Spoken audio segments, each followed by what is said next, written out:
you got to change your mindset, right? And I have a lot of people who, during the past few years that I've started coaching, a lot of people who have come from corporate environments, they've got franchises, and they think, oh man, I know how to run a business, but they also stopped and stop looking at the front end of that business, and so how do you get the sales? How do you continually feed that funnel? Has to be top of mind for your business. And so as an entrepreneur, I would say, don't necessarily focus on the back end at first. Your first thing you got to do is get your name out there. You've got to get people understanding who you are, what you do, and that's got to be priority one for you.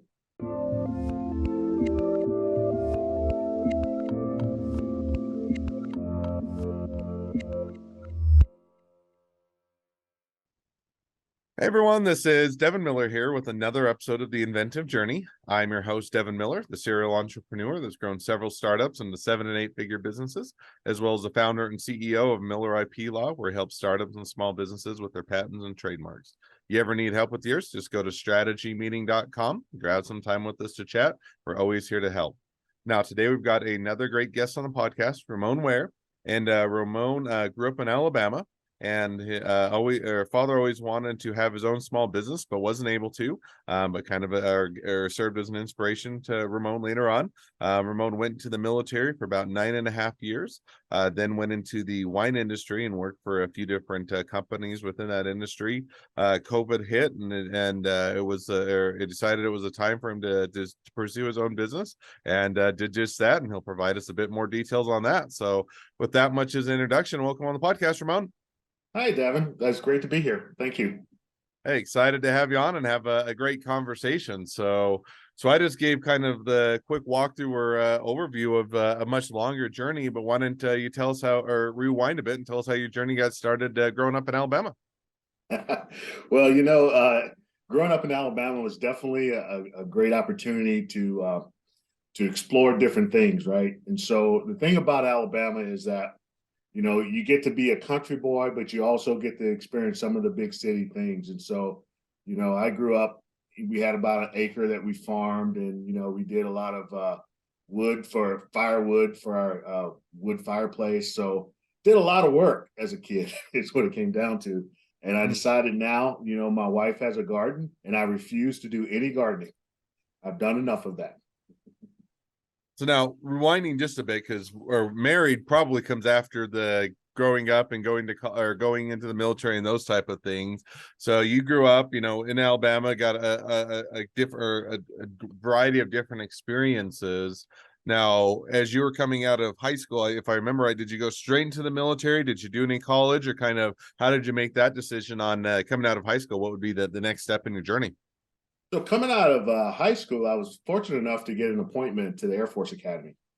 And so I graduated, and then probably about 4 or 5 days later, I was at the academy going through basic training. And I graduated from the academy. I did my 4 years there, and then I was commissioned as an officer in the Air Force, where I was fortunate enough to be able to go to flight training, and I became a navigator on Special Ops 130s, little plane right there behind me.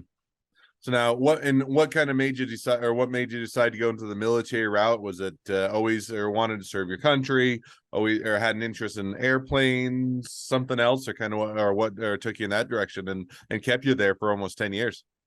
Well, I had an uncle who served in the Air Force, and I had an aunt also on the other side of my family who served in the Air Force.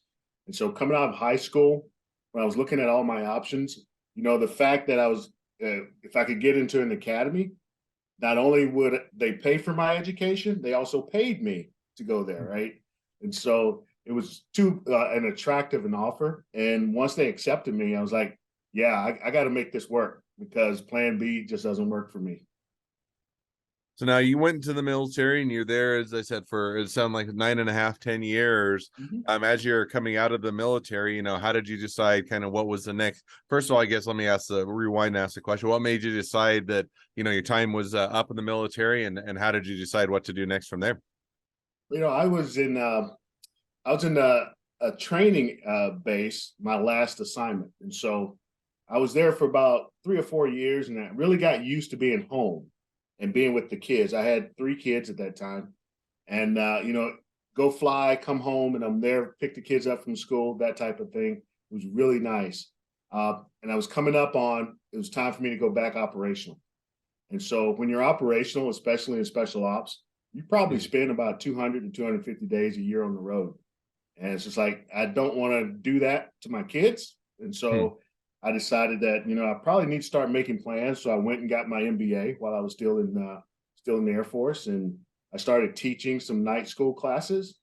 And then from there, it was like, okay, I've decided it's time for me to move on and be there for my kids more readily. Makes perfect sense. So, so now you say, okay, I'd like to be home with the family a bit more and have that, that their presence in their lives a bit to a larger extent. So you make the transition out of the military. Now, how did you decide kind of what you're going to do next, or what that next step would be for you? Yeah. Well, once again, guy with a lucky straw here. I drew the lucky straw, and there was a junior military officer recruiter who took me on and helped me kind of discover, what I wanted to do and how to use that MBA to best effect. And so uh, I was fortunate enough to get accepted by E&J Gallo Winery for my first job out of the military. And it was there in Modesto, and I just so happened to marry a California girl at the time who was from Sacramento. And so it was a good way to get back to family, and be kind of close, but not too close, if you know what I mean. Makes perfect sense. So now you're doing that now, and you may have touched on it. And if I missed it, my apologies. But what made you decide wine industry, or kind of how did you get into that?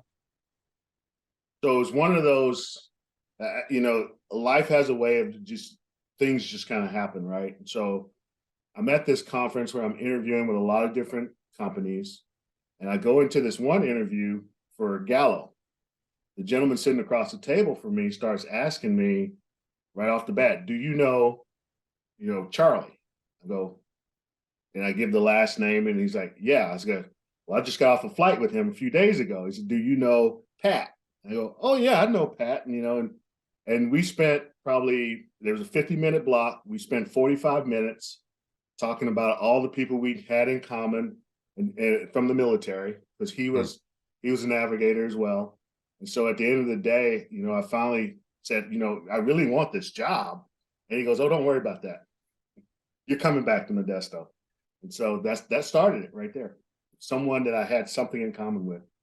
Interesting. Always fun. Always interesting to see where the connections come from and where they lie. So you say, okay, going into the wine industry, made that connection. So as you're getting into that, that seems like that's probably a fairly different type of arrangement than it would be in the military. So how did that go? Did you love the wine industry and couldn't get enough of it, or was it just a job, or kind of, how did that go? And because I think you stayed in the industry but moved around to a few different employers, so kind of give us an idea as to as you make that transition, how it went for you.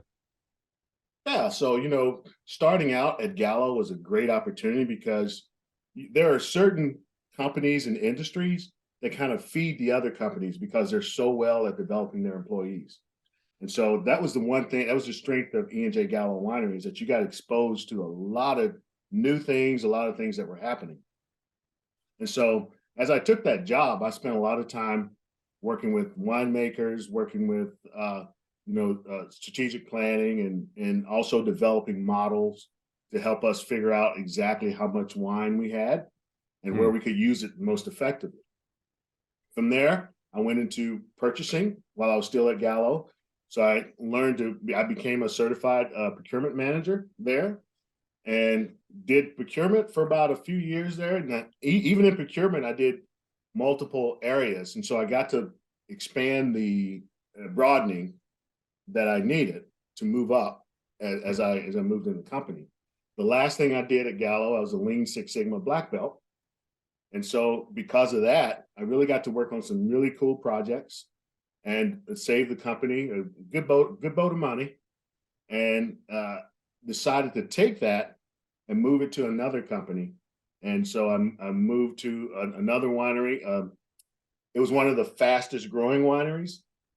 And so the way I look at my career, I started out at the largest, went to the fastest growing, and then my last winery I worked at was the longest continuously family owned winery in the United States, the oldest. So, So now you go to, so you move around to those a few different wineries, get some different experience, get to try out different positions and pick up some skills. Now, if I remember right, as with the other people in a variety of industries, COVID comes along, kind of throws maybe a wrench or a bit of a different or different outlook on life, and causes some shifts. And I think you hit on that as well. And so maybe share us or give us a bit of an idea as to how that or took place, or kind of what was the next step as COVID approached. I think when COVID hit, I was actually driving what was an hour and a half a day back and forth, just going to work. And so when COVID hit, I get an hour and a half back in my day. What do I do with it? Right. And you start to think, is this what I want to be doing for the rest of my life? And the answer invariably became, you've always wanted to own your own business. You've always wanted to do that. Now's the time, because if not now, when? And that's when I decided, I started looking at different options, mostly in franchising, but also in independent contract work. And so when the right opportunity came with the growth coach, I decided, oh, let's do it. Let's jump and go full bore and see how we do. So now so you kind of make that decision? I want to go into my own business, or I want to go full bore on it. How did you figure out what that business was or what you were going to do? Yeah, I went through a process where, the thing about Lean Six Sigma, it helps you kind of structure your thought process. And so one of the things that I did, I started sitting down and I go, okay, what do I really enjoy doing and what have I been doing over the years? And so I spent 10 plus years in executive leadership positions at two different companies. And so because of that, I realized I spent most of my time coaching employees. I had, a young winemaker I was a mentor for. She's now, a vice president winemaker.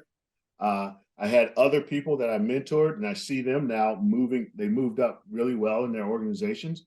I like to think that, some of that coaching and mentoring, it really gave me energy.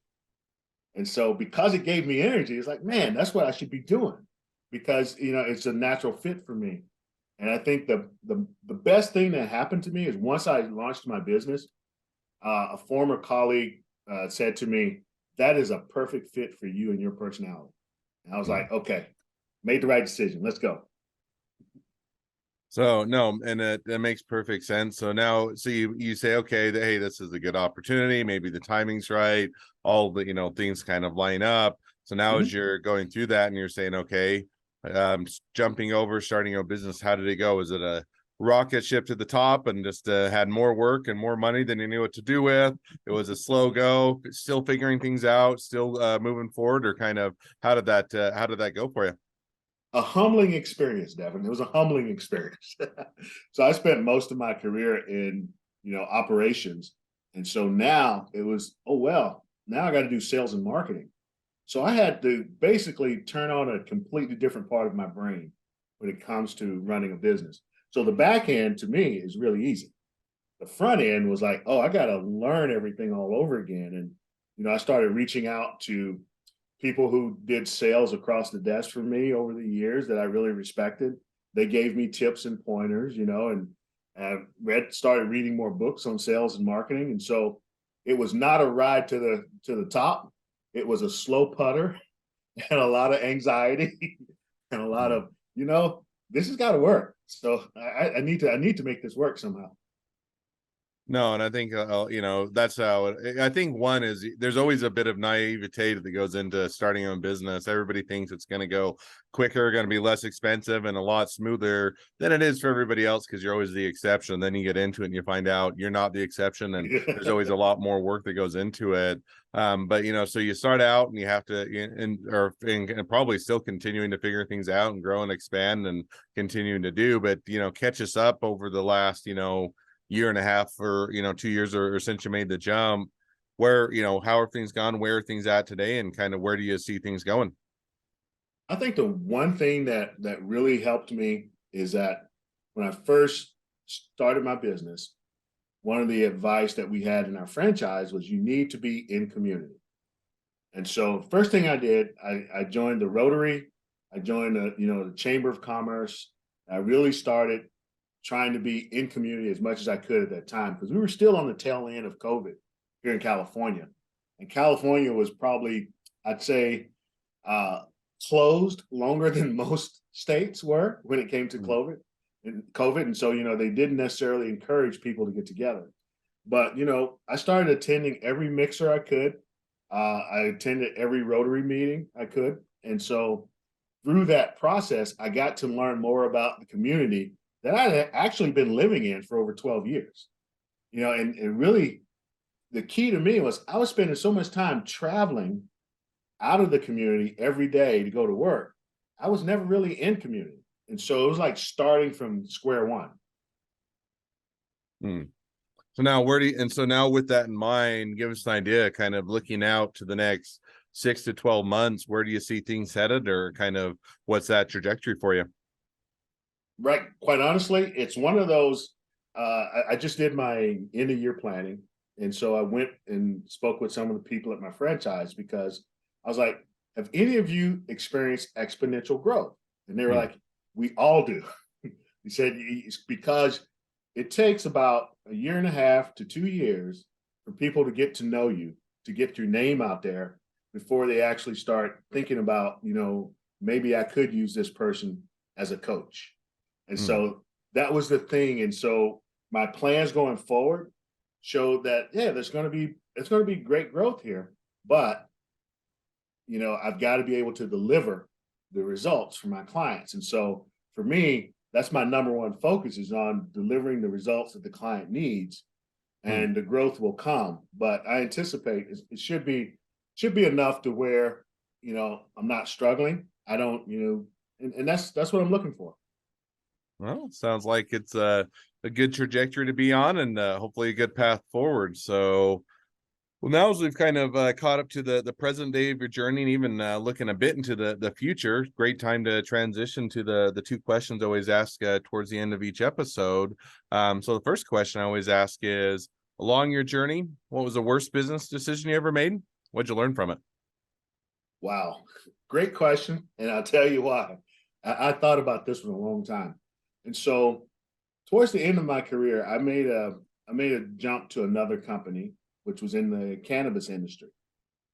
And I remember that interview when I was interviewing, I had two questions.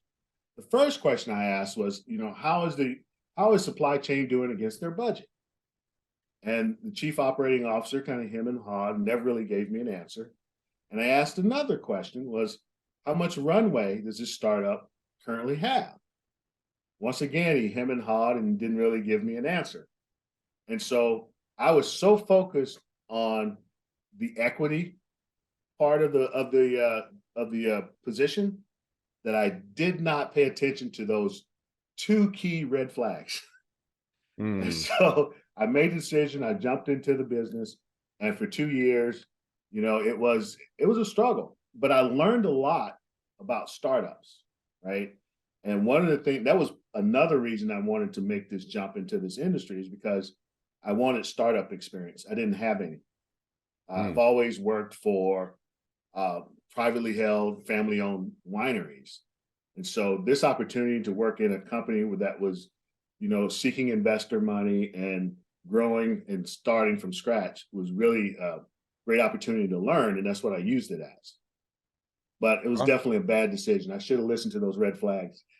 Yeah, and sometimes you get excited with an opportunity, or you see the potential and everything, and you tend to jump over the red flags, or you don't put as much weight on them, or you say, "Hey, I can deal with that," or I'll it will be fine, and those type of things. And yet, you oftentimes will learn the red flags are there for a reason, and you need to listen. And sometimes it's after you don't, and you make those mistakes, and then you learn that great lesson. So that was a great one to share. Second question now that I always ask is, if you're talking to someone that's just getting into a startup or a small business, what'd be the one piece of advice you give them? first thing off, I want to tell them that you got to change your mindset, right? And I have a lot of people who, during the past few years that I've started coaching, a lot of people who have come from corporate environments, they've got franchises, and they think, oh man, I know how to run a business, but they also stopped and stopped looking at the front end of that business, and so how do you get the sales? How do you continually feed that funnel? Has to be top of mind for your business. And so as an entrepreneur, I would say, don't necessarily focus on the back end at first. Your first thing you got to do is get your name out there. You've got to get people understanding who you are, what you do, and that's got to be priority one for you. I met a young winemaker who's starting her own label, and I was sitting across the table from her, and she said, she didn't want to be one of those winery owners that always had their brand on their shirt. And obviously, I'm sitting here with my brand on my shirt, and I go, like me? she kind of looks at me sheepishly, right? I said, well, let me tell you this. If you don't own your business, if you don't put yourself out there as the face of your business, then who are they going to know? Who are they going to look to learn about your business? I mean, you've got to be willing to be your business, to be your brand, at least for a few years until you get it going. And so that's kind of my advice. Focus on that front end and be your brand. No, I think that's a great takeaway and a great piece of advice. And I have the branded hat. If you can see my shirt, I have the branded shirt. For me, it's always, hey, you might as well be, and we also as an insight, we give, client gift boxes for every client that comes on board. And part of that has some really cool stuff in it, and also has one of our hats. And, it's part of those. If I can help to spread my brand, if I can help to people to recognize it, I don't want it to look like, crappy swag that everybody just throws away. But if it's a nice article and it can be a walking billboard, so to speak, and make it so that, people can recognize and know your brand and help you to reach new people, I'm always all for it. So I think that that's a great story and a great takeaway. So now as we wrap up the episode, if people want to reach out to you, they want to be a customer, they want to be a client, they want to be an employee, they want to be an investor, they want to be your next best friend, any or all of the above, what's the best way to reach out to you, contact you, find out more? The best way to reach me is through my website. Is thegrowthcoach.com/San Jose South. And so that's the best way to reach me. Or you can also send me an email, drop me an email, rware@thegrowthcoach.com. That's RWARE at thegrowthcoach.com. Awesome. Well, I definitely encourage people to reach out, connect, and if nothing else, make a new best friend. So with that, thank you again, Ramon, for coming on the podcast. It's been fun. It's been a pleasure. Now, for all of you, the listeners that are out there, if you have your own journey to share and you'd like to be a guest on the podcast, we'd love to have you. So just go to inventiveguest.com, apply to be on the show. A couple more things as listeners, make sure to click share, subscribe, leave us a review, because it really helps us to reach all those startups and small businesses out there to help them along their journey to success. And with that, if you ever need help with along your journey with patents, trademarks, or anything else with your startup or your small business, go to strategymeeting.com, grab some time with us to chat, and we're always here to help. Well, thank you again, Ramon, for coming on the podcast, and wish the next leg of your journey even better than the last. Well, thank you, Devin, for inviting me. It was a great opportunity, and I really enjoyed myself. Absolutely.